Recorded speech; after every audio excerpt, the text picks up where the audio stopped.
Hey, it's nice to see the rollers aren't completely dominated by the blokes. Good on you, Dawn.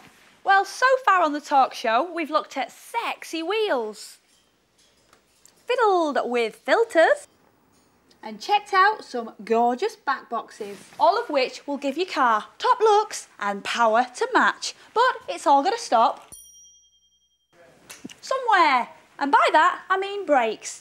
And it's anchors we're looking at today with our new resident expert, Simon from Warrender Cars. Hi, Simon. Hi, Lynn, how are you? I'm all right, thank you. Now, brakes, tell me more. It's all right boosting the power of your car, but at the end of the day, how often do people look at how quick you need to stop? So today, why don't we go and look at how you can upgrade your brakes? Sounds good to me.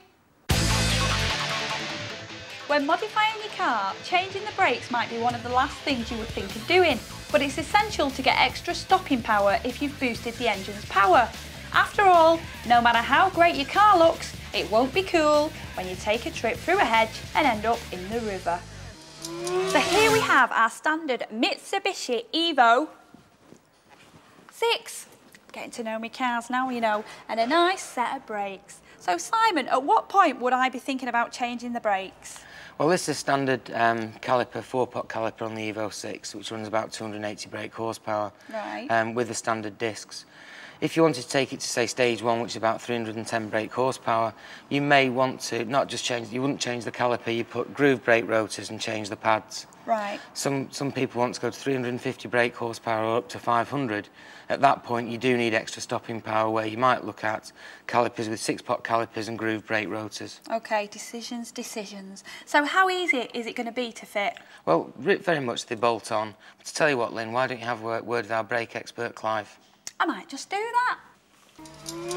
Meet Clive, our brake expert. Hi, Clive. Hello. Hello. Can you tell me a little bit more then? Yeah, here we have both sets of brake calipers and discs. A standard set here off an Evo 6 and an aftermarket set which we fit back onto them for better braking.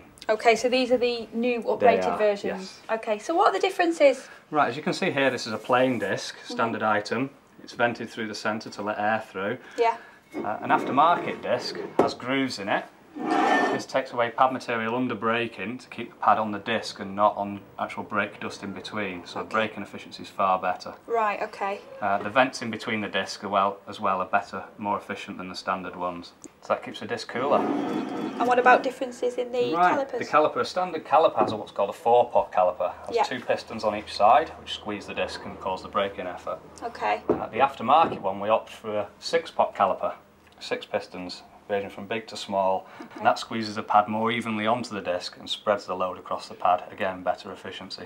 So these are definitely much more efficient. Work harder and they're actually cooler, yes. OK. Now Simon says they're pretty easy to fit. Simon says. What do you reckon? Yeah, we've just fitted a set to an Evo 7 over there if you want to come and have a look. Yeah, let's go for it. Cool. Wow, nice set of brakes, Clive. So what's all that about? Right, this Evo 7's running nearly 500 horsepower, needed extra stopping power, so we went for the AP 6-pot caliper and disc kit. Right, just to give it some more oof. Yeah, stopping, yeah. OK, so if, are they quite easy to fit, or, you know, is it just a case of pulling off the old set and putting on the new brakes? Yeah, just a safety check, make sure everything's tight and the brakes are bled up properly.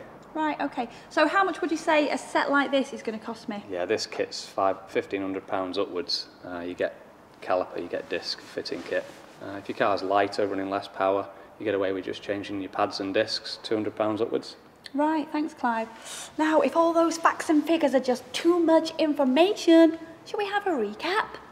Do you get it? Recap. Oh, never mind. Run the graphics. Yeah.